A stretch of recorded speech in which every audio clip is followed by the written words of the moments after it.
नमस्कार एवरीवन। आज हम क्लास ट्वेल्थ का एक बहुत बेसिक और एंड इम्पॉर्टेंट टॉपिक डिस्कस करेंगे। Definitions of GDP, national income and related aggregates.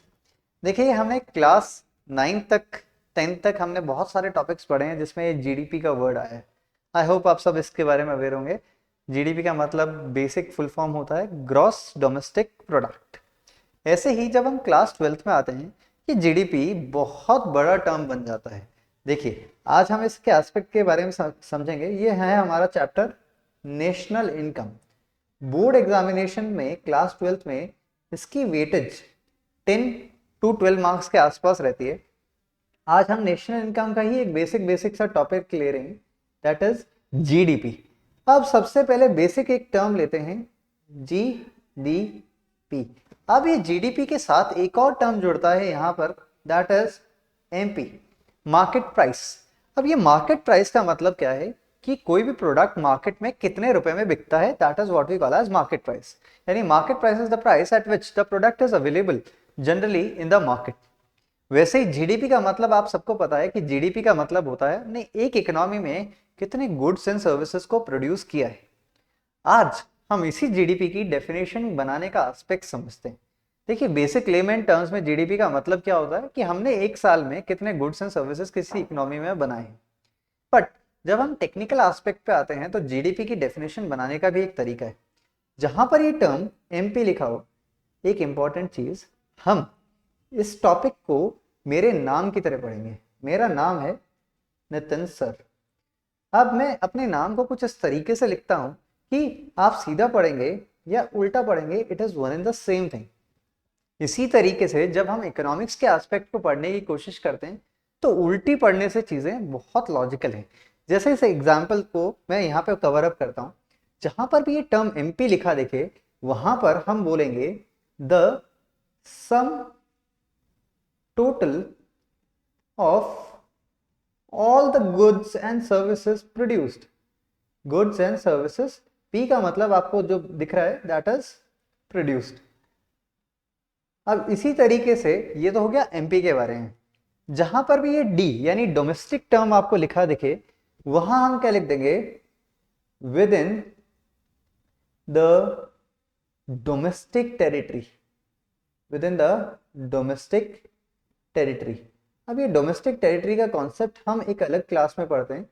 आप बस अभी यहाँ इतना समझ सकते हैं, डोमेस्टिक टेरिटरी का मतलब एक ऐसा पर्टिकुलर एरिया जहाँ पे किसी भी कंट्री के goods and services freely move कर सकते हैं। हम डोमेस्टिक टेरिटरी को इकोनॉमिक टेरिटरी के फॉर्मेट में पढ़ते हैं क्लास 12 में। तो इकोनॉमिक टेरिटरी या डोमेस्टिक टेरिटरी का मतलब क्या है, the political frontiers of a country in which the goods and services and people can move freely, वो हमारे लिए होती है डोमेस्टिक टेरिटरी। इसी तरीके से एक टर्म आता है बेटा, ग्रॉस। जहां पर भी ग्रॉस लिखा हो तो ग्रॉस का मतलब क्या होता है कि उसमें डेप्रिसिएशन इंक्लूडेड है। तो उसी चीज को हम यहाँ पे मेंशन कर रहे हैं, इंक्लूडिंग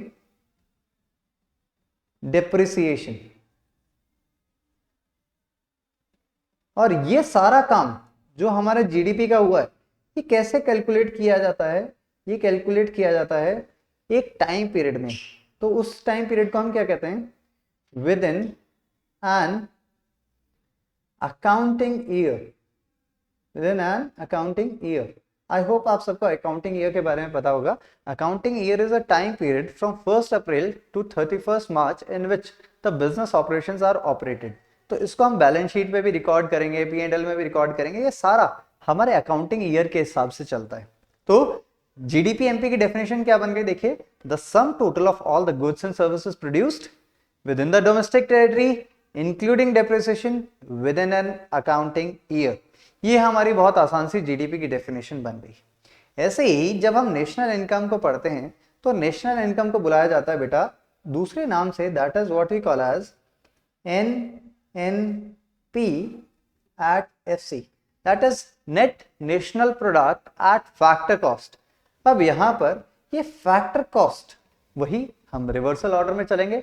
फैक्टर कॉस्ट का मतलब क्या होता है, फैक्टर कॉस्ट का मतलब है जो भी हमारे फैक्टर्स ऑफ प्रोडक्शन है उसके अगेंस्ट में हमारा जो जो खर्चा है। जैसे फैक्टर्स ऑफ प्रोडक्शन अगर आपको याद हो तो 4 टाइप के होते हैं, that is land, labour, capital and entrepreneurship. Land से हमें क्या मिलता है बेटा, रेंट। लेबर से हमें मिलता है सैलरी या वेजेस। फिर आता है आपका कैपिटल, कैपिटल से हमें मिलता है इंटरेस्ट। और लास्ट होगा एंटरप्रेन्योरशिप, एंटरप्रेन्योरशिप से हमें मिलेगा प्रॉफिट। तो हमारे पास 4 sources of factor cost consider किए जाते हैं, rent, wages, interest and profit.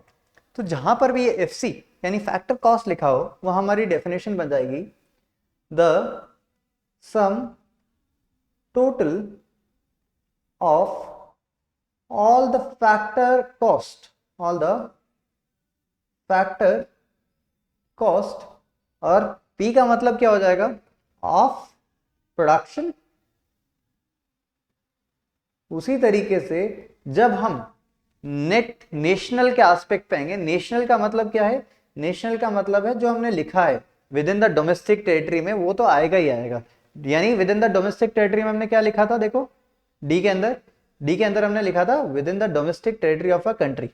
तो ये with in the domestic territory of a country तो हमारा रहेगा ही, और साथ ही साथ में इसके साथ जुड़ जाएगा including NFIA, net factor income from abroad. And जैसे ही हम नेट के ऊपर आएंगे, नेट में आ जाएगा एक्सक्लूडिंग डेप्रिसिएशन। और ये सारा काम भी कब के लिए होगा, ये सारा काम भी होगा with in an accounting year. तो हम इसके लिए भी लिख लेते हैं with in an accounting year. तो हमारी डेफिनेशन क्या बन गई, देखिए नेशनल इनकम यानी एनएनपीएफसी की, the sum total of all the factor cost of production with in the domestic territory including NFIA excluding depreciation with in an accounting year. अब ये जो हमारे टर्म्स थे, इससे हम नेशनल इनकम के जो रिलेटेड एग्रीगेट्स हैं उन सब की डेफिनेशन बना सकते हैं। हमारे पास टोटल 8 एग्रीगेट्स होते हैं। सबसे पहला एग्रीगेट जो हम पढ़ते हैं that is GDP at MP. इसके बारे में तो आपने पढ़ा, अभी हमने डेफिनेशन भी बनाई थी। ऐसे ही सेकंड एग्रीगेट होता है GDP at FC. Third aggregate consider किया जाता है एनडीपी एट एमपी।